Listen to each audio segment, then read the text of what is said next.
Здравствуйте. Сериал «Любовь, смерть, роботы». 4-й сезон. 10 серий.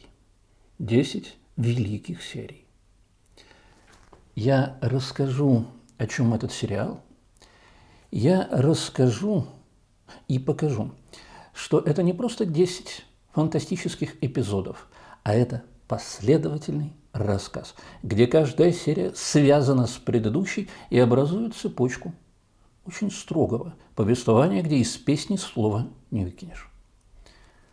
А еще я покажу, что как там вас обманули, вам подсунули мех гораздо лучше, что на самом деле смысл этого сериала куда глубже, чем кажется на первый поверхностный взгляд.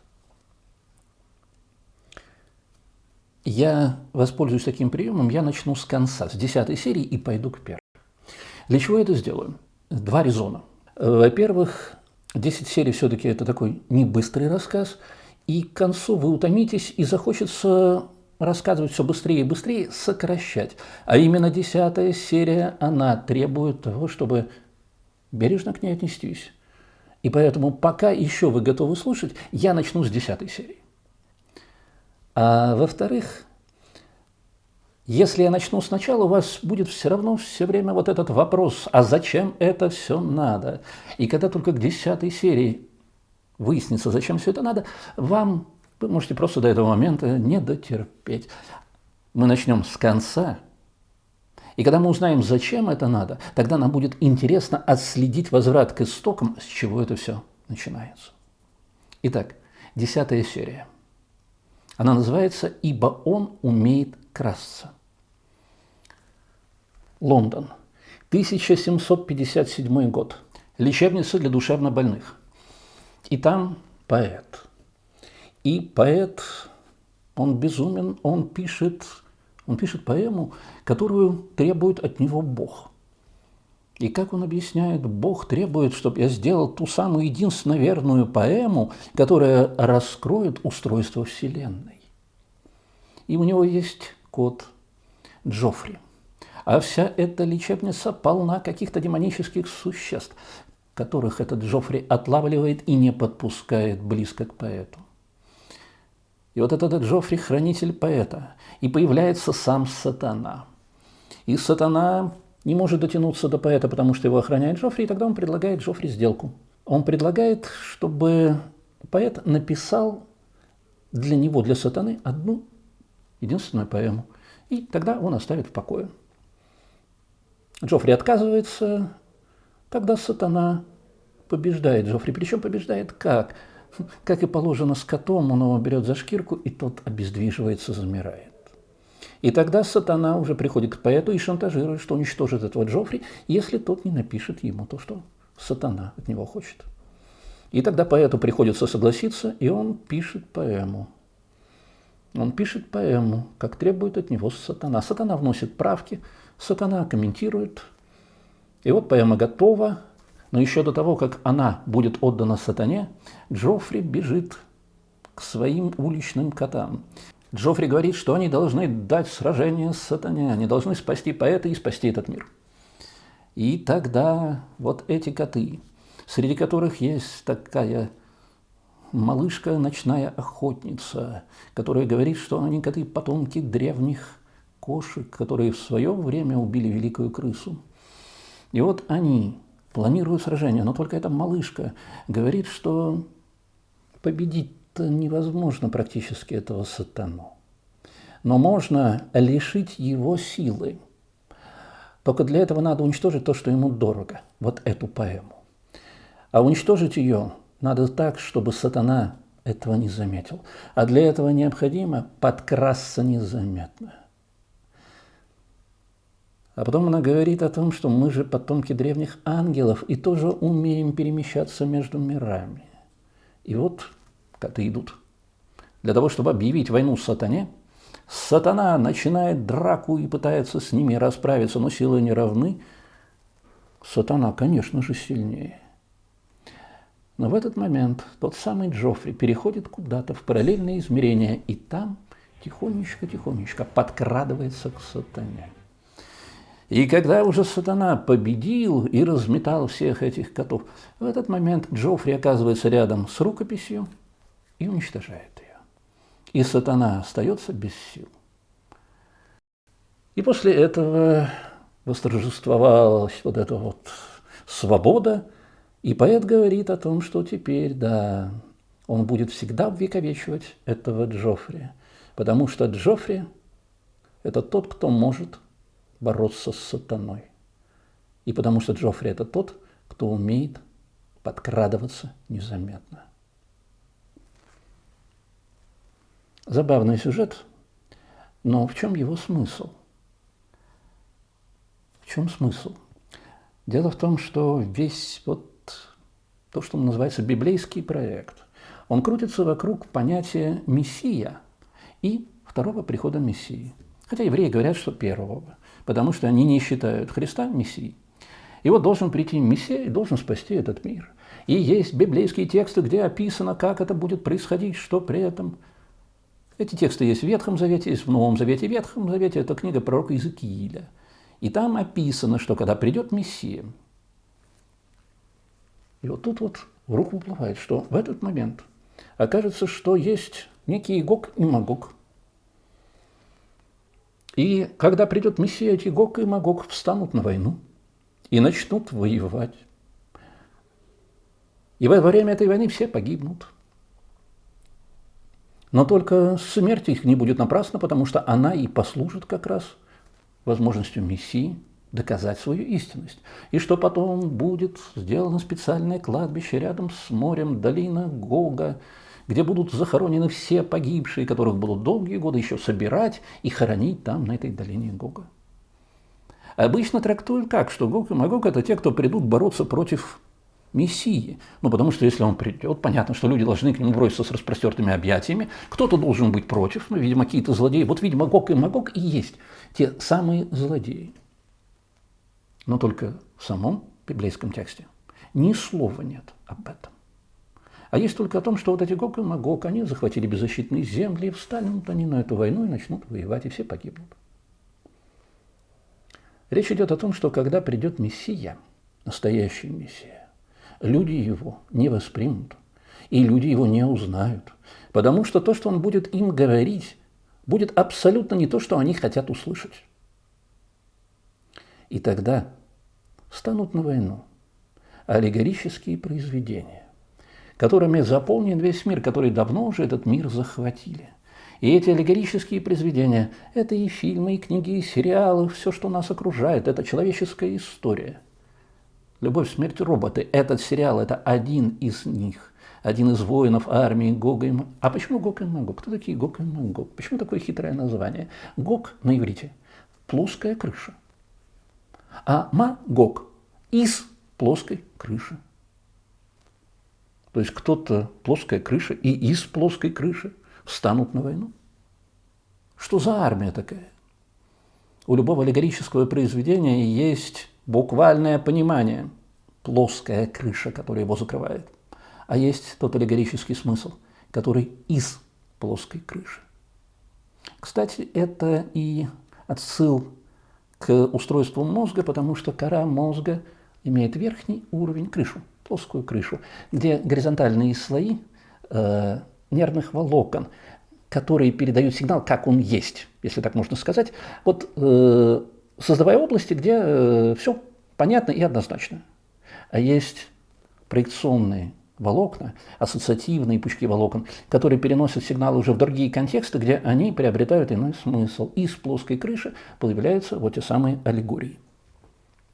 Весь библейский текст – параллельный рассказ сразу о нескольких вещах, где все в итоге приходит к устройству мозга, к принципам квантовой механики, к интереснейшим вещам.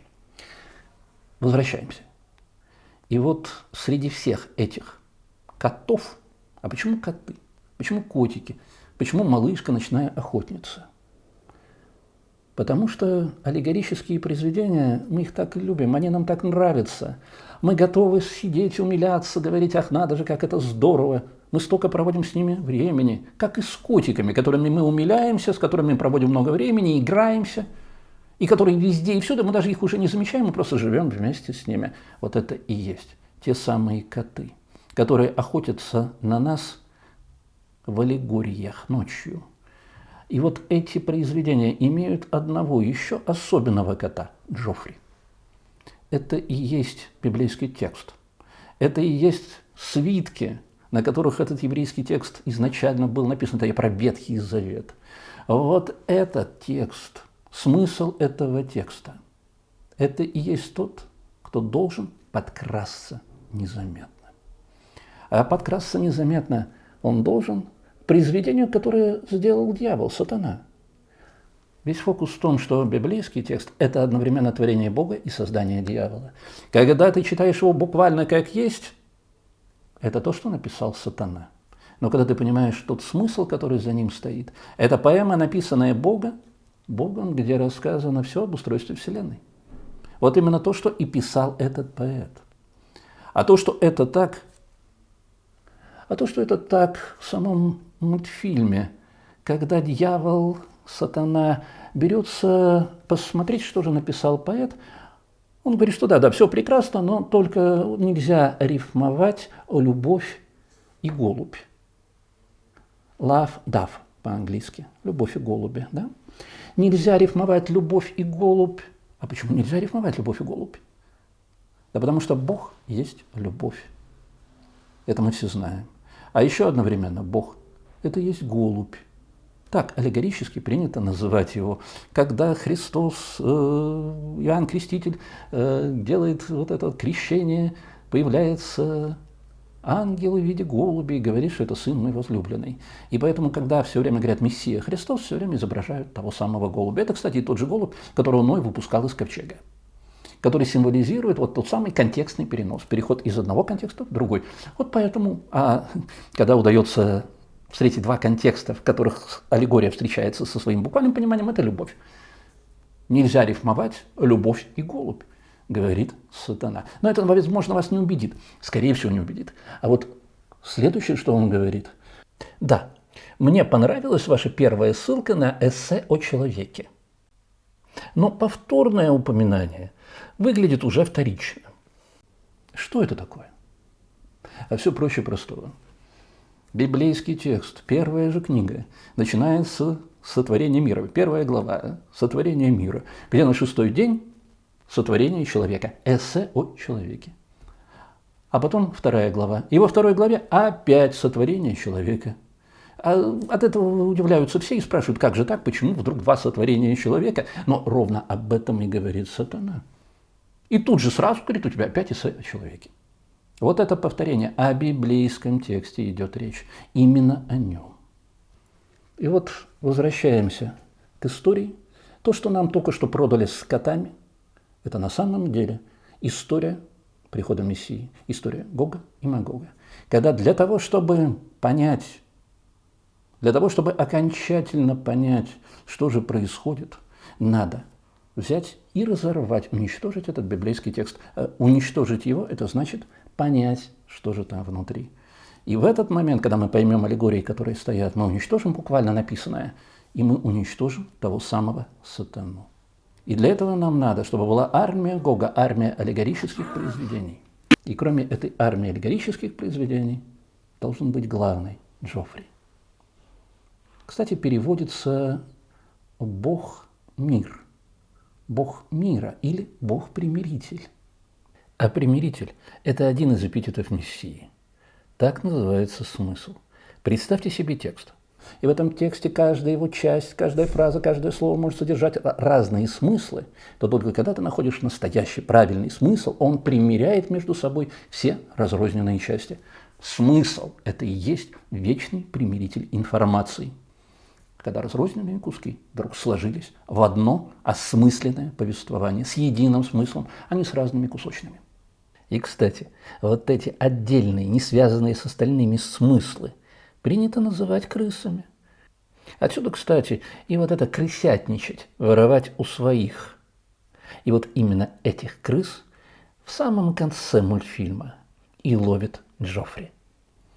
И вот этот Джофри, его теперь будет воспевать поэт, потому что он борется с сатаной, он борется с дьяволом. И он только один. может подкрасться к этому дьявол незаметно. Вот все те 2500 лет существования Ветхого Завета, вот этого свитка или свитков, если мы говорим про все книги, это и есть те годы, когда, перейдя в параллельное измерение, в другую реальность, в аллегорическую реальность, этот текст тихонечко-тихонечко подкрадывался к тому самому сатане, чтобы дать ему решительный бой. Но что это за сатана? И что это вообще за текст такой? 9 серия. Умные приборы, глупые владельцы. Серия состоит из последовательности роликов про умные приборы. Последовательность, где на каждый отводится буквально там секунд по 10. Такое вот просто пулеметная зарисовка. Давайте я попробую так же быстро, как это идет в мультфильме, так же быстро прокомментировать, о чем разговор. Все же крутится вокруг того, что есть вот этот текст Джоффри, который умеет подкрасться незаметно. Этот текст, почему это кот, почему вообще вот эта форма кота есть Ветхий Завет? Ветхий Завет состоит из книг, из которых особенно важно первые 5. Вот первые 5 пятикнижья Моисеева, они же еще называются Тора, закон. Они оформляются в виде свитка. И вот этот свиток, в него вложено много аллегорий. Не даже в сам текст, а в форму и конструкцию этого свитка, но только он должен выглядеть правильно. Он должен быть оформлен соответствующим образом, с нужными рисунками, цветами, размерами, и тогда это будет нести определенный аллегорический смысл. Сейчас этот свиток выглядит не так, как должно. Откуда мы знаем, как он должен выглядеть на самом деле? А потому что аллегорически это записано внутри самого текста. Когда описывается, что такое ковчег завета, что такое храмовая минора, что такое скинья, что такое одежда священника. Вот там перечисляется множество предметов. На самом деле каждый раз это идет описание свитка, взгляд с одной из сторон. Сложим все это вместе, получим оригинальную конструкцию. На эту тему у меня есть отдельная статья, кстати, ссылочку дам в описании. Хотите разобраться, там подробненько процесс реконструкции описан. И вот этот свиток. А в этом свитке текст на иврите. Этот текст на иврите записан консонантным письмом, то есть без гласных букв, только согласные. Правильно вставим гласные, получим правильное звучание текста, но в нем имена. Более 2000 имен. Вот эти имена обладает удивительным свойством. Сам текст рассказывает, как устроен человеческий мозг. Параллельно он рассказывает, как устроена Вселенная, потому что очень много параллелей, потому что мозг работает по тем же принципам квантовой механики, квантовые принципы обработки информации. И, понимая одно, мы начинаем понимать и другое. Но только там то, что написано буквально, напрямую. Надо только в имя вставить правильные гласные.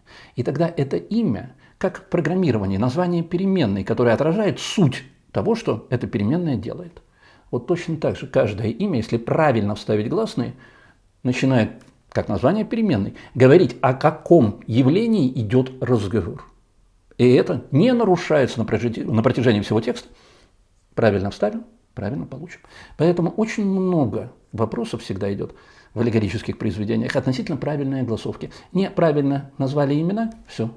Этот текст стал просто буквальное прочтение, буквальное понимание о том, как вот создание мира, о том, как появляются люди там, как первые люди, что они делают, куда они путешествуют.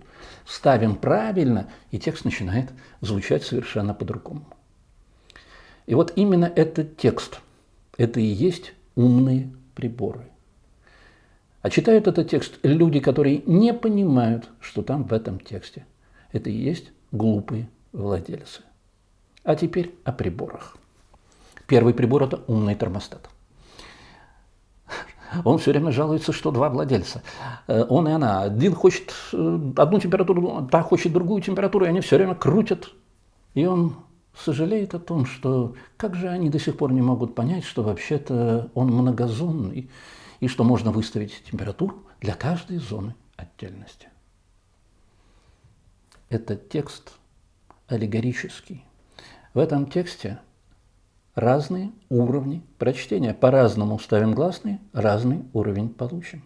И нельзя пытаться все это свести к одному уровню, к одной зоне температуры, потому что кроме драки мы ничего не получим. Надо уметь разделять температурные зоны. Потом на жизнь жалуется умная зубная щетка. Умная зубная щетка жалуется на хозяина, что она могла бы идеально очистить его зубы, но то, как он ей пользуется, приводит к тому, что у него не просто запах изо рта, так что даже собака не хочет с ним общаться, а уж она-то, как там сказано, лижет задницы. Не приплетай меня к себе, говорит, когда ты идешь к стоматологу, не говори о том, что это я виновата, что плохо чищу. Пользуйся зубной нитью, а то иначе у тебя там в зубах бекон застрял аж с 1996 года. Короткая совершенно вот эта реплика зубной щетки. Есть на свитке рисунок на диске, он называется рисунок Херувима, который показывает некий принцип о том, что, смотрите, на нем есть вот уголочки и есть камушки. И уголочек и два кружочка образуют рисуночек. Какой рисуночек, а какой захотите. Смотря как мы на это дело посмотрим. Вот посмотрите. Захотим, это будет лицо человека, захотим, будет лицо орла, захотим лицо льва, захотим лицо быка. В зависимости от того, как мы будем интерпретировать вот эту галочку. Кстати, если мы во всех этих лицах увидим только одно лицо, всегда одно и то же, то тогда это будет мордочка крысы, вот этот острый носик и два глазика. И это та самая крыса, с которой всегда борется тот самый кот Джоффри. А еще это та самая крыса Лариска, которая в сумочке у Шапокляк, той, которая творит пакости и ходит в круглой шляпе. А еще это и крыса из Щелкунчика, и крысиный король, когда мордочки связаны между собой общими хвостами. Но это и есть главный принцип, что одно и то же, в зависимости от точки зрения и в зависимости от интерпретации, дает разный смысл. У Херувима 4 лица. Лицо человека, лицо орла, лицо быка, лицо льва. Вот они, 4 лица Херувима. И главный принцип, как посмотрим, то и увидим. А посмотрите-ка, что такое эта звезда Давида? Вот эти вот уголки, это есть зубы. И принцип аллегорического прочтения – это принцип зубной щетки, которая могла бы идеально помочь прочитать этот текст, но только ты не умеешь пользоваться этой зубной щеткой. И еще ты не умеешь пользоваться зубной нитью. Зубная нить – это когда у тебя примиритель, выстраивается повествование, где складывается все в одной нити, а не рвется на самостоятельные смыслы. Смысл, кстати, это собаки, те самые, которые воротят от тебя нос. И есть древнее вот это вот буквальное понимание, связанное с так называемой масоретской огласовкой. Когда евреи прочитали этот текст, прибили гласные к этому тексту и сказали, читать надо только так, с этого потом сделаны переводы на все остальные языки. Вот когда ты не пользуешься вот этой нитью, чтобы все выстроилось, у тебя получается тухлая огласовка. Это бекон, который застрял там уже много-много лет, с 96-го года. И вот этот вот Херувим, зубная щетка, отвечает в том числе и за буквальное понимание. Поэтому одна из его функций – это хранитель этого текста.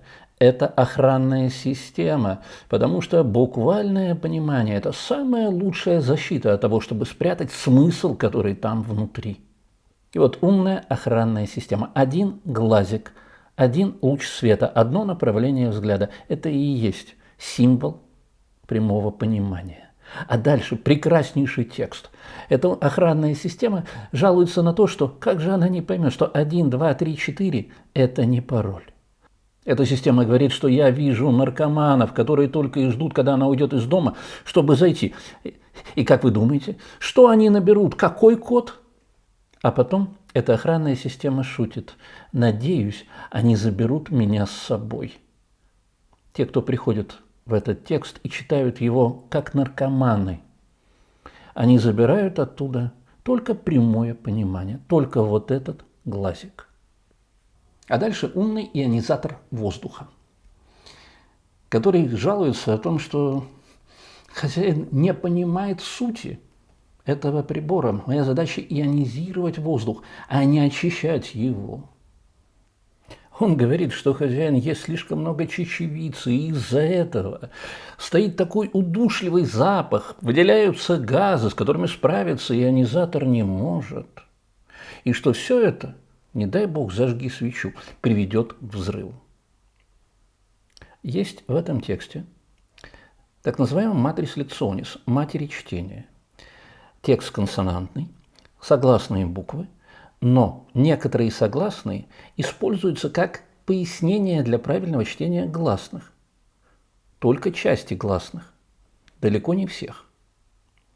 Вот это и есть добавка к воздуху, ионизация. Но основное, то, что надо сделать как огласовка, и то, что происходит из смысла, это должно исходить от человека. А человек, который сейчас пытается это читать, ест слишком много чечевицы. И вся вот эта смесь, которая получается, оказывается взрывоопасной, потому что утечка газа – это и есть мазорецкая огласовка, которая ведет к тому, что этот текст превращается просто во взрывоопасную смесь, которая может разрушить, но не может ничего создать. Дальше на жизнь жалуется умная душевая лейка. Она объясняет, что у нее 6 независимых режимов работы. Потом говорит, что хотела бы, конечно, сохранить деловые отношения с хозяйкой, и что то, что у нее 4 года не было секса, это... а заканчивается кадрами того, что хозяйка использует эту лейку исключительно для самоудовлетворения. Газ, вода – это все аллегории вот этой огласовки. 6 режимов работы душа, 6 уголков звезды Давида, 6 возможных вариантов огласовки этого текста, несущие разные смыслы. Умная душевая лейка. Огласовка, которая могла бы раскрыть тайны мира. А вместо этого она используется только для того, чтобы что-то буквальное, найдя в этом тексте, говорить об этом и пытаться восхищаться тем, в чем нету смысла. Как назвать этот процесс? Да, наверное, это и есть самоудовлетворение. Умная электровафельница. Ее подарили родители на 42 года. Но она может очень многое. Она может очень вкусная, но только жалуется на то, что ее сразу поставили в шкаф. Он играет в компьютерные игры, он еще курит, но только никогда ничего не готовит. 42. Ответ на все вопросы 42. Это вечное число вот этого свитка. 42 остановки делает Моисей, когда ведет евреев из Египта в Ханаан. И вот текст, который подарен уже много лет назад. Текст, который мог бы приготовить много всего вкусного. Но хозяин этого текста воспринимает его буквально, играет в компьютерные игры. Вместо того, чтобы воспользоваться этим тостером, этой вафельницей по назначению. А затем вибратор с Bluetooth. Монолог этого синего вибратора длится 24 секунды. Его можно привести полностью. Он говорит о том, что я поклялся не разглашать. Больше ничего не скажу. Потом, правда, поясняет, что когда она пользуется им, то любит смотреть сериал «Чоппет». Хотя, он говорит, я бы предпочел игру в кальмара. Нет, почему, не скажу. Смотрите-ка, какая короткая история. И в чем в ней смысл? Синий цвет. Синий цвет, синий туман похож на обман. Синий цвет – символ обмана, символ аллегорий. Именно аллегории в этом тексте поклялись ничего не разглашать. Они ничего не скажут. Но те, кто читает этот текст, используют его для самоудовлетворения. А при этом каждая фраза, каждый стих объясняются отдельно от остальных. Каждая притча Христа объясняется отдельно от всего остального текста. И никакой общей связи. Это и есть сериал «Чоппет». «Чоппет» переводится «нарезанные». А сам бы этот аллегорический смысл предпочел бы игру в кальмара. Это игра на выбывание, где в итоге должен остаться только один, которому достанется весь приз. Это и есть единый аллегорический смысл, тот самый примиритель, который связывает все вместе и получает один весь выигрыш. Помните Остапа Бендера, которого Шура Балаганов спрашивал: а по частям возьмете? А тот отвечал: я бы взял частями, но мне нужно сразу. А потом жалуется на жизнь умный унитаз. Жалуется кратко: кто догадался сделать меня разумным? Этот текст рассказывает о мозге, о разуме. Это разумный текст. Но одна из аллегорий, которая его описывает, это унитаз. Причем унитаз с синей аллегорической подсветкой. Почему унитаз? Потому что, склонившись над этим свитком, читающие такое выдумывают, такие несусветные фантазии возникают, такие толкования, что, вот как испражнения, которые получаются, когда съешь что-то очень острое. Об этом, кстати, и жалуется унитаз, потому что его о том, что будет острое испражнение, предупреждает умный холодильник. Умный холодильник – это масоретская огласовка, зафиксированное прочтение этого текста. Ее всегда сравнивают лед, застывшая вода, которую нельзя поменять. Вот этот умный холодильник и предупреждает, что жди испражнений. А то, что эти испражнения будут острые, это отсыл к тому, вот она, звезда Давида, и вот уголочек этой звезды Давида, который определяет один взгляд. Всегда этот уголочек сравнивают с ножом. А результат того, что получается в этом взгляде – острое испражнение. И вот этот умный унитаз, жалуясь на жизнь, задается вопросом: за что же мне все это? Возможно, говорит он, в прошлой жизни я был Сталиным. Дело в том, что для евреев этот текст Тора, что переводится как «закон», закон, который нельзя нарушить, та самая твердая рука, которая наведет порядок, Сталин.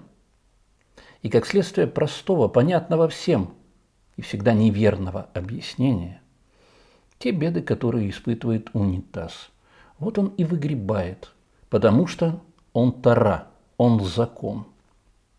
И мечтает он в следующей жизни стать душевой лейкой.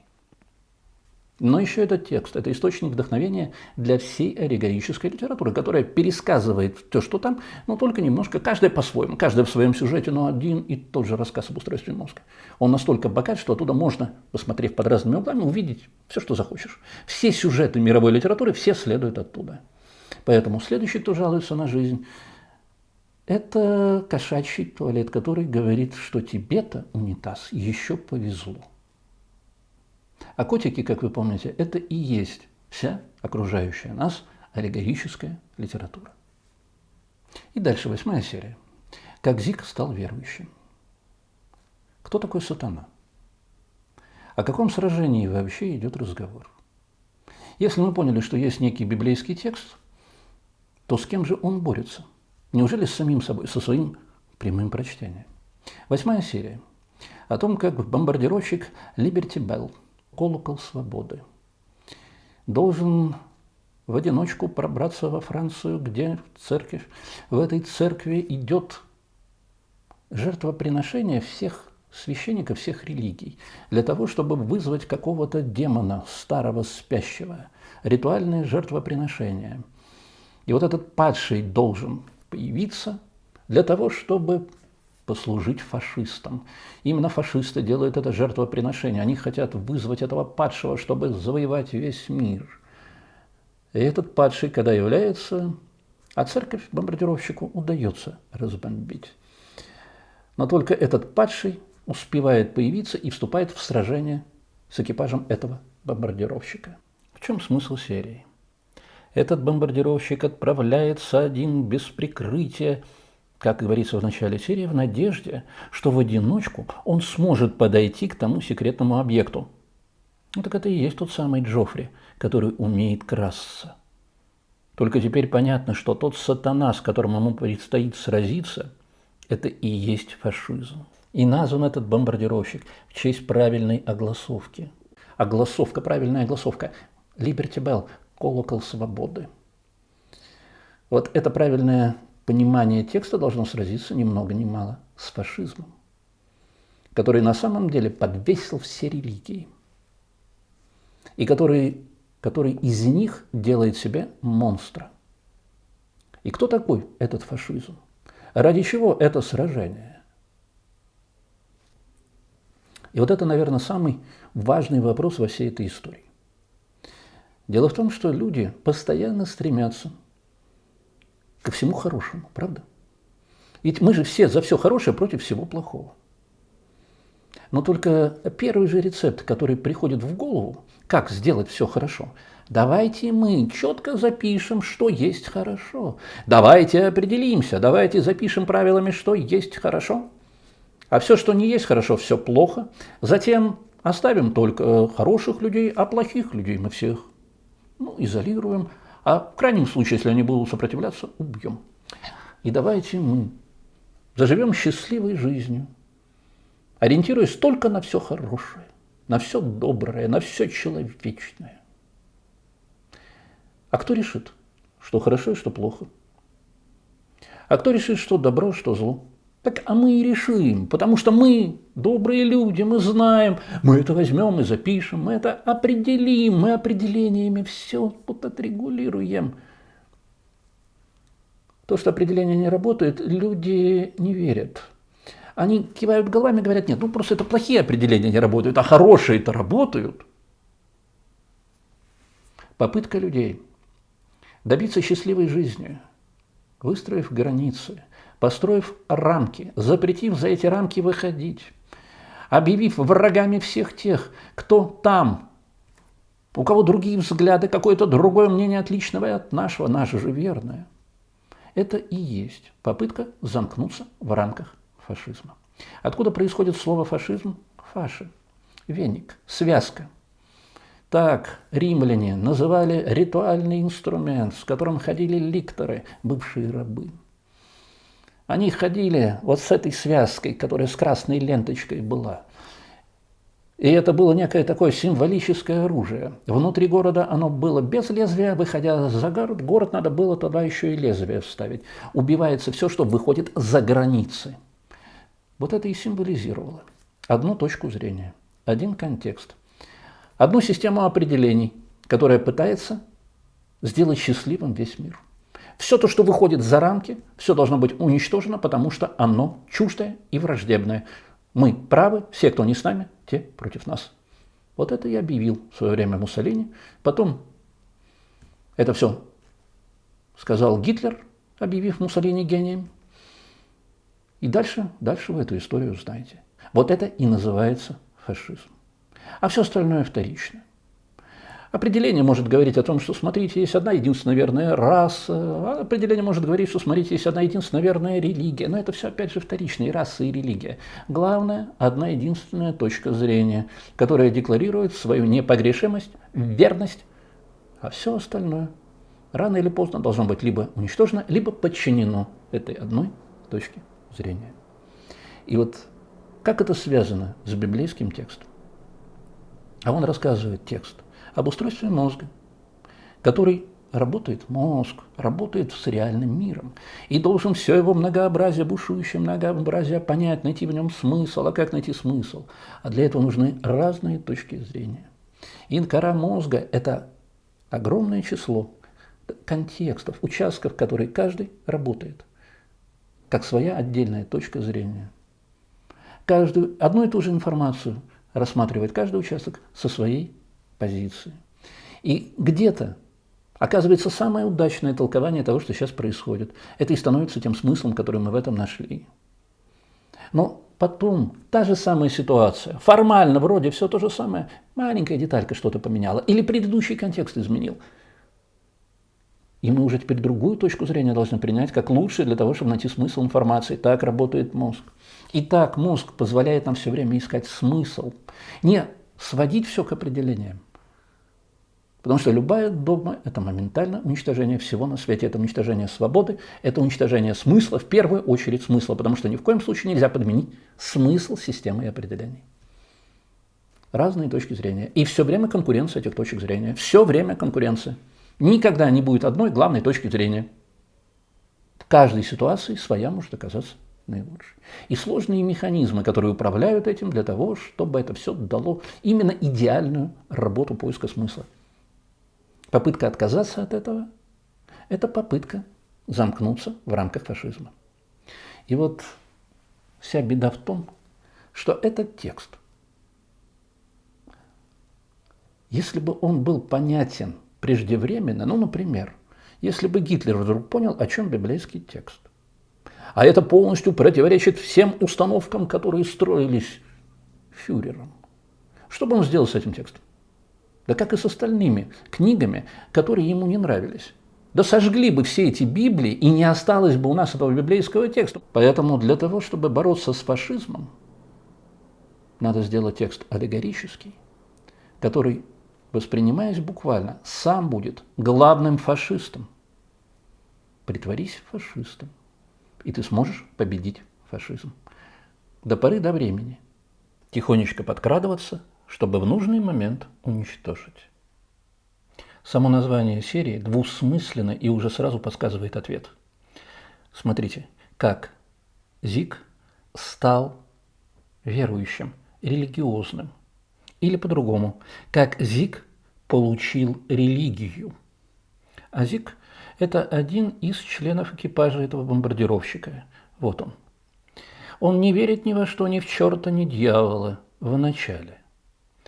А потом именно ему удается побороть вот этого падшего монстра. Именно он, сразившись с ним, использует крест, использует меткие выстрелы, попадает прямо в Херувима, а этот монстр, который на него нападает, у него лицо Херувимчика. И вот когда получается попасть в этого Херувимчика, то тогда, нет, монстр не погибает, он отстает от этого бомбардировщика, отстает от этого самолета. А кто такой Зиг? Кроме того, что он член экипажа. Зиг – это сокращение от имени еврейского имени Иезекииль. Есть книга пророка Иезекииля, это одна из книг Библии, причем именно та, которая описывает приход Мессии. И она же очень подробно описывает, как выглядит библейский Херувим. Именно оттуда мы узнаем, что у него 4 лица, о том, что у него колесо как будто бы в колесе, и что все его лица идут каждое в свою сторону, и много других подробностей. Но с иврита Иезекииль переводится как «Бог закрепил», «Бог укрепил», «Бог защитил». Дело в том, что речь идет о прямом буквальном понимании, которое не только мешает понять этот текст, но оно этот текст и защищает.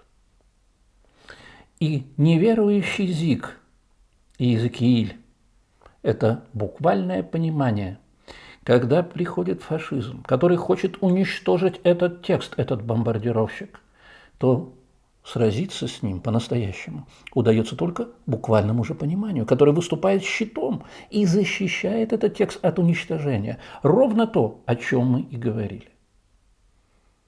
И после того, как удается защитить этот бомбардировщик, Зиг становится верующим.